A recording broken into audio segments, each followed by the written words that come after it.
జగన్ కు ఏం భద్రత తగ్గిందని వైసీపీ నేతలు గవర్నర్ను కలిశారు. కూటమి ప్రభుత్వం అధికారంలోకి వచ్చాక జగన్ కి ఎలాంటి భద్రత తగ్గించలేదు. ముఖ్యమంత్రిగా పనిచేసిన వాడికి ఎన్నికల కోడ్ ఉల్లంఘించకూడదనే విషయం తెలీదా? ముఖ్యమంత్రిగా వ్యవస్థల్ని నాశనం చేసి ఎప్పుడూ లేనంత అధ్వాన్నంగా పరిపాలన చేశారు. చంద్రబాబు ఇంటి గేటుకు తాళ్లు కట్టిన రోజులు, ఎమ్మెల్యేని దాడికి పంపిన రోజులు గుర్తుకు రాలేదా? 7,000 రూపాయల ఎంఎస్పీ ఫిక్స్ చేసిన జగన్ కు మిర్చి రైతుల వద్దకు వెళ్లే అర్హత ఎక్కడుంది? ప్రజలు 11 సీట్లు ఇచ్చి సంవత్సరమైనా జగన్ కు బుద్ధి మారలేదు. జగన్ ఇప్పటికైనా బుద్ధి మార్చుకోవాలి.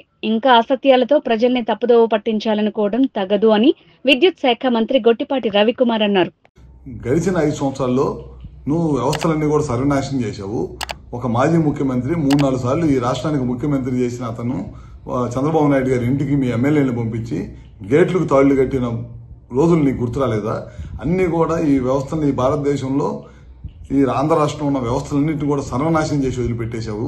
మొత్తం కూడా రాజకీయ లబ్ధి కోసం గడిచిన 5 సంవత్సరాల్లో మా కార్యకర్తలను కానీ లేకపోతే మా నాయకులను కానీ ఎవరిని కూడా బయటికి రానియకుండా కేసులు పెట్టడం అన్ని కూడా చేసి వ్యవస్థలన్నీ కూడా నాశనం చేసి వదిలిపెట్టావు.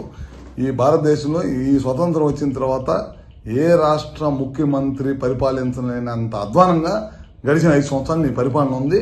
అందుకే ప్రజలు కూడా నీకు 11 సీట్లకు పరిమితం చేశారు. ఇప్పటికైనా నువ్వు ఒకసారి ఇంట్లో కూర్చొని ఆత్మ పరిశీలన చేసుకో. గడిచిన 5 సంవత్సరాలు ఏ విధంగా మనం పనిచేశాము, ఎందుకు ప్రజలు ఈ తీర్పు ఇచ్చారనేది చేసుకోవాల్సిన అవసరం ఉంది.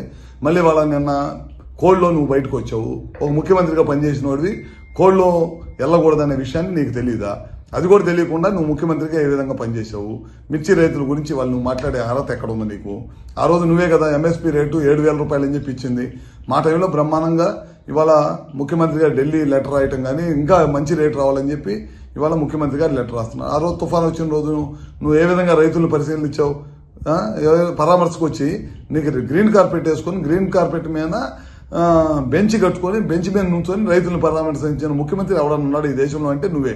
ఆ రోజు అపోజిషన్ లీడర్గా ఉండి రైతుల తరఫున పోరాడిన వ్యక్తి ఎవరన్నా ఉన్నాయంటే అది మా చంద్రబాబు నాయుడు గారు. పొలాల్లో దిగి రైతులను పరామర్శించి ఒక రైతు కన్నీళ్లు పెట్టుకుంటే ఆ రోజు జేబులో డబ్బులు 2 లక్షల రూపాయలు ఉంటే ఇమీడియట్గా తీసి ఆ రైతులకు సాయం చేసిన గొప్ప గుణం చంద్రబాబు నాయుడు గారిది. ఇవాళ నువ్వు అన్నీ కూడా మోసపూర్వమైన పనులు చేయటం, నాకు సెక్యూరిటీ అబద్ధపు హామీలు, అబద్ధపు మాటలు, పొద్దున్న లేచిన దగ్గర నుంచి ప్రభుత్వ పనితీరు మీద బురదేయటం తప్పక నువ్వు చేసింది ఏమన్నా ఉందని చెప్పి మరొకసారి తెలియజేసుకుంటూ ఇంకా నువ్వు ఆత్మ పరిశీలన చేసుకోవాలి. నువ్వు సంవత్సరం అయిన తర్వాత కూడా నువ్వు ఇంకా నీ బుద్ధి మారలేదు. ఇంకా నువ్వు పాత బుద్ధిలోనే ఉండవు, ఇంకా పాత టైప్లోనే ఉండవు. అబద్ధపు మాటలు చెప్పి ప్రజల్ని తప్పుదోవ పట్టిస్తాలనే మార్గంలో ఉన్నావు. ఖచ్చితంగా మేము ఏదైతే చెప్పాము ఎలక్షన్ ముందు ఇచ్చిన హామీలన్నీ కూడా నెరవేరుస్తాం.